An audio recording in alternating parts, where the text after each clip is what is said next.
En aquel tiempo se levantará Miguel, el gran príncipe que protegía a tu pueblo, y será tiempo de angustia, cual nunca fue desde que hubo gente hasta entonces. Pero en ese tiempo será librado tu pueblo, todos los que se hallen escritos en el libro.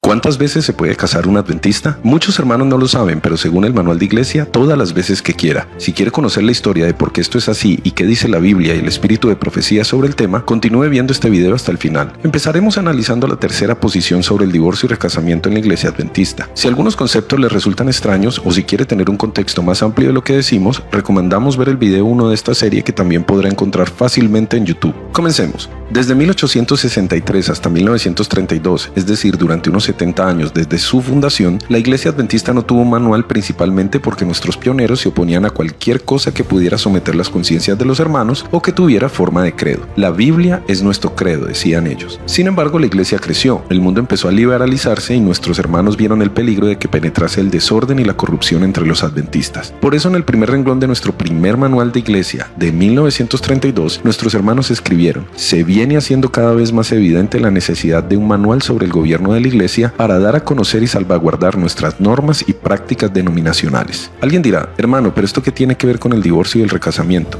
Bueno, mucho, porque los hermanos que escribieron el primer manual estaban especialmente preocupados por proteger la iglesia, ya que el divorcio y el recasamiento se estaban volviendo cada vez más populares en el mundo. Por eso en ese mismo primer manual de 1932 ellos escribieron: han llegado los días de peligro predichos por las escrituras. El matrimonio instituido por el Creador para la protección del hogar se ha convertido en el objetivo de especial ataque del enemigo. El divorcio, a menudo basado en las excusas más triviales, está en alarmante aumento en el mundo. La Iglesia de Cristo, rodeada de estas malas influencias, debe permanecer en la pureza y la integridad de su alto y santo llamado, fiel a la verdad y a los principios de la modestia y la dignidad. Acto seguido ellos escribieron: existe un peligro constante de que nuestra gente sea atraída por ese espíritu de los tiempos y mire con aprobación lo que la palabra de Dios condena. Recomendamos leer todo el capítulo sobre el matrimonio y divorcio de ese manual que se encuentra disponible online. Pero sigamos. ¿Cómo quisieron proteger la iglesia a los autores del primer manual? Ellos escribieron: primero, ningún adventista puede divorciarse excepto que su pareja le haya sido infiel y no haya posibilidad de reconciliación. 2. Solo se puede recasar el que haya sido víctima de adulterio. 3. Ningún ministro puede oficiar el matrimonio de una pareja donde una de las dos partes es divorciada por una razón distinta al adulterio. 4. No puede ser miembro de la iglesia una persona divorciada que se haya vuelto a casar, salvo que sea la parte traicionada en un divorcio por adulterio. 10 años después, en el manual de 1942, nuestros hermanos fueron más explícitos. Dijeron: no puede ser readmitido en la iglesia una persona que se haya divorciado por una razón distinta al adulterio de su pareja y que se haya vuelto a casar. No será admitido mientras permanezca en esa relación ilegal.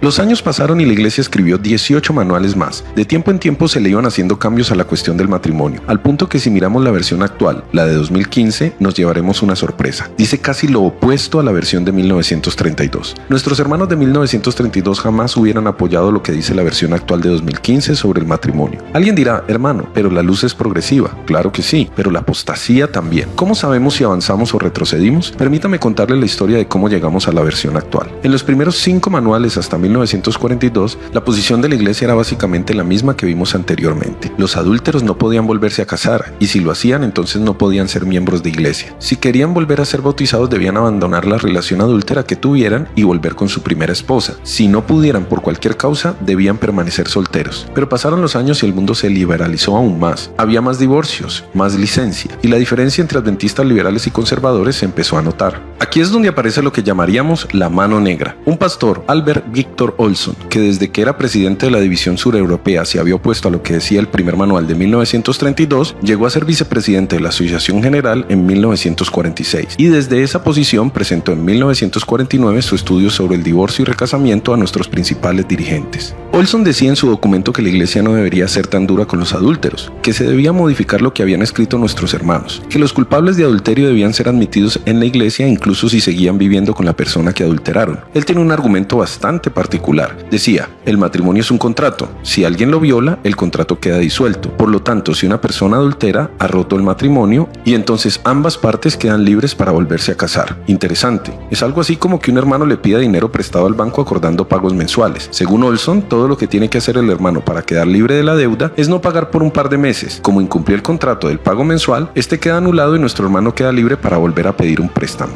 En otras palabras, según el mismo Olson, si un hermano quiere divorciarse de su esposa y volverse a casar, todo lo que tiene que hacer es serle infiel. Así el matrimonio quedaría anulado y por lo tanto ambos serían libres de volverse a casar. Suena diabólico, ¿verdad? Bueno, por increíble que parezca, estas ideas fueron aceptadas e incluidas en el Manual de Iglesia de la versión de 1951 y allí permanecen hasta hoy. El texto que se introdujo en el Manual de 1951 quedó como sigue. El cónyuge que violó el voto matrimonial y se divorcia no tiene el derecho moral de volver a casarse, mientras el cónyuge que fue fiel al voto matrimonial viva y permanezca sin casarse y casto. ¿Nota, hermano, la diferencia con el Manual de 1932? En 1932 el cónyuge que violó el voto matrimonial no podía volver a casarse de ninguna forma, y menos ser admitido a la iglesia con la persona con la que adulteró. Pero en el Manual de 1951 se introdujo una norma que permanece hasta el día de hoy. Si la parte inocente se casa, entonces la culpable también tiene derecho a casarse. Más claro, como reconoce la revista liberal adventista de Spectrum, todos dos, el adúltero y el inocente, se pueden volver a casar, solo que uno se casa primero que el otro. Pongamos un ejemplo para que se entienda mejor lo que significa esta cláusula en la práctica. Supongamos que en X iglesia hay un matrimonio donde ambos son infieles en pensamiento. La esposa puso sus ojos en el director de jóvenes y el esposo puso sus ojos en la maestra de niños. Ambos les corresponden, pero no pueden concretar su pecado porque están casados. Bueno, según el Manual de Iglesia, todo lo que tienen que hacer estos hermanos adúlteros para estar con los que les gustan es ponerse de acuerdo quién adultera primero. Digamos que el esposo toma la iniciativa y hace pública su relación con la maestra de niños.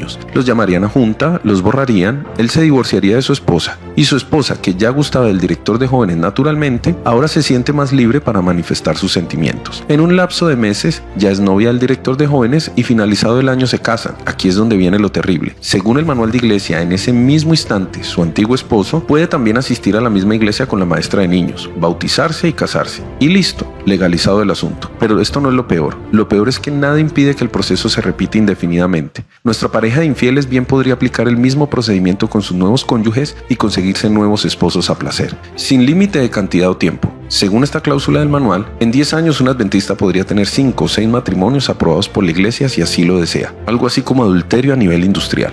De hecho, algunos pastores interpretan que ni siquiera es necesario que la parte inocente se case. Con que tenga un noviazgo público basta para que su excónyuge quede legalizado. Por eso ahora es común ver que hermanos que adulteran y son borrados de una iglesia simplemente van a otra donde un pastor amigo los casa. No solo eso, sino que aún más grave, pastores mismos que han sido removidos de un puesto por adulterio resuelven su situación buscando una asociación donde tengan un pastor amigo que los vuelva a emplear. Todo lo anterior amparados en esta cláusula. Por eso debemos tocar el tema. ¿Qué autoridad tiene la Asociación General y el Manual de Iglesia sobre los adventistas? Lo primero es decir que según la Biblia y el Espíritu de Profecía, solo Dios es infalible. No existe una persona o grupo de personas, por grande o pequeño que sea, a las que se les deba obedecer en asuntos de fe por el simple hecho del cargo que ostentan, sean estos adventistas o no. La creencia de que una persona o un concilio de la iglesia no se equivocan no es bíblica. De hecho, es completamente satánica. Es una de las principales columnas del sistema católico romano contra el que se levantaron los reformadores. De hecho, muchos murieron por no aceptar la infalibilidad de la iglesia. Hablando de esto, la hermana White escribe: la iglesia papal no abandonará nunca su pretensión a la infalibilidad. Ella dice que nunca se equivocó ni se equivocará jamás. Ella también escribió: la iglesia romana le reserva al concilio de sacerdotes el derecho de interpretar las santas escrituras y con el pretexto de que solo ellos son competentes para explicar la palabra de Dios, priva de ella al pueblo. Hay millares de personas que dicen ser cristianas y que no pueden dar acerca de los puntos de su fe otra razón que el hecho de que así se lo enseñaron sus directores espirituales. Finalmente ella resume el asunto de esta forma: ¿son acaso infalibles los pastores? ¿Cómo podemos confiar nuestras almas a su dirección mientras no probemos por la palabra de Dios que ellos están diciendo la verdad? A pesar de ser tan clara en este asunto, algunos dentro de nuestra misma iglesia quieren otorgarle infalibilidad a la Asociación General o al manual, como si del sistema romano se tratara. Dicen que la hermana White dijo que la Asociación General era la voz de Dios, y es verdad, pero ella también dijo que no lo era. Leamos. En 1875 ella escribió: cuando se ejerce el juicio de la Asociación General, que es la máxima autoridad que Dios tiene sobre la tierra, no se debe mantener la independencia del juicio privado, sino que se deben renunciar. Pero 15 años después, en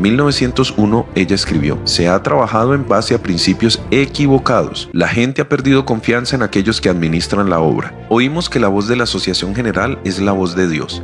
Cada vez que he oído esto, he pensado que es casi una blasfemia. La voz de la Asociación General debería ser la voz de Dios, pero no lo es. Sin embargo, 8 años después, ella volvió a dar otro giro y dijo: Dios ordenó que tengan autoridad los representantes de su iglesia de todas partes de la tierra cuando están reunidos en el Congreso de la Asociación General. Así que, como puede notar, hermano, el Concilio de la Asociación General y sus oficiales pueden o no ser la voz de Dios. Algunos dicen que depende del número de delegados. Si son pocos, no lo es, y si son muchos, sí. Pero esto no es del todo cierto, porque en 1975 eran muy pocos y sin embargo la hermana White dijo que eran la voz de Dios. Por cierto, si de números se tratara, somos 22 millones de adventistas y solo 2.500 votan en un congreso de la Asociación General. De esos 2.500 solo unos 300 son laicos y el resto son pastores, administradores y sus invitados. Y ni qué hablar de la disparidad en asignación de cupos por división. Es evidente que la participación del adventista de a pie en las decisiones de la Asociación General, que es la encargada de escribir el manual, es casi nula. Eso en cuanto a números y representación, pero realmente no se trata de eso. Se trata de la ley y el testimonio. Que quede absolutamente claro, ningún material de la Asociación General o sus dependencias, lo hayan aprobado pocos o muchos, tiene el grado de inspiración. Ninguno es la palabra de Dios. El manual no es la palabra de Dios. La palabra de Dios no cambia. El manual sí. Como vimos, hoy puede decir una cosa y mañana otra completamente contraria. Ningún adventista está obligado a obedecer a la Asociación General o al manual ciegamente. ¿Debemos obedecer y tienen autoridad la Asociación General y el manual? Sí, pero solo hasta donde ellos estén en armonía con la palabra de Dios y el espíritu de profecía. Esto es cierto también de diáconos, ancianos, juntas de iglesia, asociaciones, la fuerza pública y de toda persona o institución de este mundo a la que Dios le haya dado autoridad. Así que la pregunta que debemos hacernos ahora es: ¿sobre qué principios bíblicos se incluyó en el manual que un adúltero se podía volver a casar con tal que su esposa traicionada se case primero? ¿Hay algún versículo de la Biblia o texto del espíritu de profecía que exprese un principio tal? ¿Hay algún versículo o texto de la hermana White que diga que el paso de los años hace menos pecaminoso un adulterio? Invito a los que están viendo este video a que investiguen y, si es necesario, le pregunten a sus propios pastores locales dónde y en qué se sustenta esa cláusula que aparece en el manual y que ahora se pone en práctica tan fácilmente en las iglesias. Porque muy claro, el Señor Jesús, la máxima autoridad de la iglesia, dijo en Mateo 19: yo digo que el que se divorcie salvo por infidelidad y se case con otra comete adulterio. Note, hermano, que nuestro Señor no dice: yo digo que cualquiera que se divorcie y se case con otra y deje pasar de 2 a 5 años ya no está en adulterio. Tampoco dice: yo digo que el que se divorcie se puede volver a casar si la persona que traicionó se casa primero. Entonces, ¿de dónde y de qué principio bíblico del espíritu de profecía hemos puesto en el manual semejante despropósito? ¿Será que estamos repitiendo la historia del antiguo Israel, que había invalidado el mandamiento de Dios por seguir sus tradiciones? Cuando se les pregunta, algunos muestran pasajes del libro Testimonios acerca de la conducta sexual, adulterio y divorcio. Así que hagamos algunas precisiones. Primero, no es un libro escrito por la hermana White, sino más bien es la compilación de cartas donde la hermana White opinó sobre ciertos matrimonios, divorcios y recasamientos que ella conocía. Segundo, los mismos compiladores escribieron: la presente compilación no tiene por objeto ser un manual de reglas para tratar con la inmoralidad, la infidelidad, el divorcio y el nuevo casamiento sin fundamento bíblico. Y tercero, el mismo hijo de la hermana White, que ayudó a compilar los casos, advirtió: no fue la intención de la hermana White que procediera de su pluma cosa alguna que pudiera ser utilizada como ley o norma para tratar los asuntos relacionados con el matrimonio, el divorcio, el nuevo casamiento o el adulterio. Ella sentía que los casos en los que el diablo enreda a la gente son tan variados y serios que si ella escribiera algo que pudiera ser considerado como regla para tomar decisiones, podría ser mal interpretado y mal usado. Esta última cita es muy importante. La hermana White no quería que lo que ella había escrito para casos específicos se usara como regla general, pero irónicamente eso fue lo que hicieron. Tomaron, por ejemplo, el caso de Will Wales, el que por cierto no es ni siquiera un caso de un adulterio normal, y de allí extrajeron que la hermana White dice que los adúlteros se pueden volver a casar, volver a la iglesia y hasta ser ministros. Cualquiera puede opinar una cosa u otra, pero lo cierto es que no existe una cita de ella donde diga: